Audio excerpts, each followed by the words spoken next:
കർഷകരെയും സ്ത്രീകളെയും യുവാക്കളെയും ലക്ഷ്യമിട്ടിട്ടുള്ള ഹരിയാന നിയമസഭാ തിരഞ്ഞെടുപ്പിൽ കോൺഗ്രസിന്റെ പ്രകടന പത്രിക പുറത്തുവിട്ട് ദേശീയ അധ്യക്ഷൻ മല്ലികാർജുൻ ഖാർഗെ. ക്ഷേമ പദ്ധതികളുടെ ഭാഗമായി എല്ലാ വിഭാഗങ്ങൾക്കും ഗുണങ്ങൾ ലഭിക്കുന്നുണ്ടെന്ന് ഉറപ്പുവരുത്താൻ സംസ്ഥാനത്ത് ജാതി സർവേ സംഘടിപ്പിക്കുമെന്നാണ് പ്രകടന പത്രികയിലെ സുപ്രധാന വാഗ്ദാനങ്ങളിൽ ഒന്ന്. വിദ്യാഭ്യാസം, തൊഴിൽ മേഖലയിൽ എല്ലാ സമുദായങ്ങൾക്കും പങ്കാളിത്തം ഉറപ്പാക്കാൻ ഇത് സഹായിക്കുമെന്നും കോൺഗ്രസ് വ്യക്തമാക്കുന്നു. ഹരിയാനയിൽ കോൺഗ്രസ് അധികാരത്തിലെത്തിയാൽ താങ്ങുവിലയ്ക്ക് നിയമപരമായ പരിരക്ഷ ഉറപ്പാക്കുമെന്നും പ്രകടന പത്രിക ഉറപ്പു നൽകുന്നു.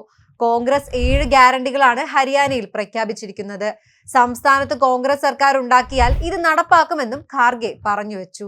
പ്രധാനമായും സ്ത്രീകൾ, യുവാക്കൾ, കർഷകർ, ഭിന്നശേഷിക്കാർ എന്നിവരെ ലക്ഷ്യം വെക്കുന്നതാണ് ഹരിയാനയിലെ കോൺഗ്രസിന്റെ പ്രകടന പത്രിക. പ്രതിമാസം സ്ത്രീകൾക്ക് 2000 രൂപ നൽകുമെന്നാണ് പത്രികയിലെ പ്രധാന പ്രഖ്യാപനം.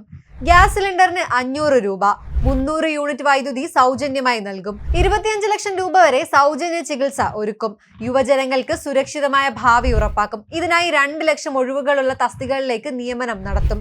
ലഹരി വിമുക്ത ഹരിയാന ഉറപ്പാക്കും. വാർദ്ധക്യ പെൻഷനായി 6000 രൂപ നൽകും. വികലാംഗ പെൻഷനും വിധവാ പെൻഷനും 600 വീതം. പഴയ പെൻഷൻ പദ്ധതി പുനഃസ്ഥാപിക്കും. പിന്നോക്ക വിഭാഗങ്ങൾക്കുള്ള അവകാശങ്ങൾ ഉറപ്പാക്കും. ഇതിനായി ജാതി സെൻസസ് നടത്തും. ക്രീമി ലെയർ പരിധി 10 ലക്ഷം രൂപയായി ഉയർത്തും. കർഷകർക്ക് മിനിമം താങ്ങുവില ഉറപ്പാക്കും. ഉടനടി വിള നഷ്ടപരിഹാരം. പാവപ്പെട്ടവർക്ക് വീട്. 3.5 ലക്ഷം രൂപ വിലയുള്ള 2 മുറികളുള്ള വീട് ഉറപ്പാക്കും. പിന്നോക്ക വിഭാഗക്കാർക്ക് ക്രീമി ലെയർ ലിമിറ്റ് 10 ലക്ഷമായി ഉയർത്തും. ജാതി സർവേയും ഇവരെ ലക്ഷ്യമിട്ടിട്ടുള്ളതാണ്. BJPയെ സമ്മർദ്ദത്തിലാക്കുന്നതാണ് കോൺഗ്രസിന്റെ ഈ പ്രഖ്യാപനങ്ങൾ. ജാതി സർവേ സംഘടിപ്പിക്കില്ലെന്നാണ് കേന്ദ്ര സർക്കാരിന്റെ നിലപാട്.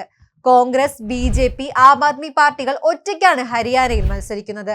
ആം ആദ്മിയുമായി സഖ്യം ചേർന്ന് മത്സരിക്കാനുള്ള ശ്രമങ്ങൾ കോൺഗ്രസ് നടത്തിയിരുന്നു. എന്നാൽ സഖ്യ രൂപീകരണത്തിന് ഔദ്യോഗിക തീരുമാനങ്ങളൊന്നും ഇതുവരെയും തന്നെ ഉണ്ടായിട്ടില്ല. നേരത്തെ നിയമസഭാ തെരഞ്ഞെടുപ്പിൽ സഖ്യം ചേരില്ലെന്നാണ് ഇരുപക്ഷവും പ്രതികരിച്ചിരുന്നത്. ആദ്യഘട്ട സ്ഥാനാർത്ഥി പട്ടിക പുറത്തുവിട്ടതിന് പിന്നാലെ ഹരിയാന BJPയിൽ ഭിന്നത രൂപപ്പെട്ടിരുന്നു.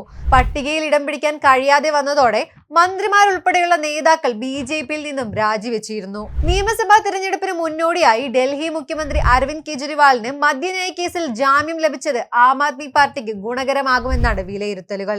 ഒക്ടോബർ 5-ന് ഒറ്റഘട്ടമായാണ് ഹരിയാനയിൽ തിരഞ്ഞെടുപ്പ് നടക്കുക.